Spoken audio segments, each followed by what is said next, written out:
सतरे इरम हूँ शहीद्र प्रभास तीर्थ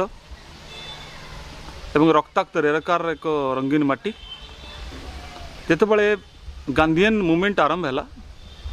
1920 असहयोग आंदोलन ये माटी पर आरंभ होता एवं यहीठारे 1921 मसीहा जून 14 तारिख दिन उत्कलमणि गोपबंधु दास ये माटी उपरे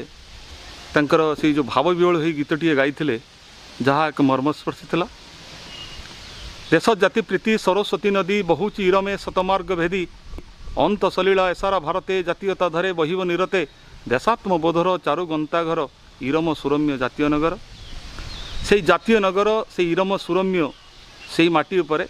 से दिनर से भाव विहल स्पीचटी मोर नपुरे पेट खटी खटी मलेणी मूलिया चाष चषी दाना कना नियंट मो भाईर बाटी की बाटी अमारता पड़ुछि फाटी मोर चले नाई छपर कुटाटी मो भाई शुई छपर घटे एमिति भाव विहल कविता ये तत्कालीन इंग्रेज माने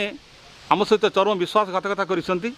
गांधींकर डाकर आम समस्त प्रभावित हो भारत छाड़ आंदोलन जोग देइछंती। ठीक सही समय ये माटी रे से दिन था सोमवार 1942 सेप्टेम्बर 28 तारीख लिखा जाइए सुरेंद्रनाथ द्विवेदी ठार प्यारीमोहन दास से जो चिठी लिखिं एटिकार देखाण मैंने जो मैंने चिठी लिखिं इरम गुलिकांड से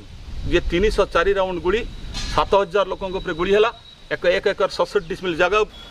जे आपण आंदोलन थिला बेले जेल भीतर गोटे घटना कहे से एमती दी हाथ टेकीदेले और देखिली ये 5टी गात हो कंटा पिटा होता 5टी टेबुल पर हाथ रखाला कंटा पिटी दिगला हाथ उपर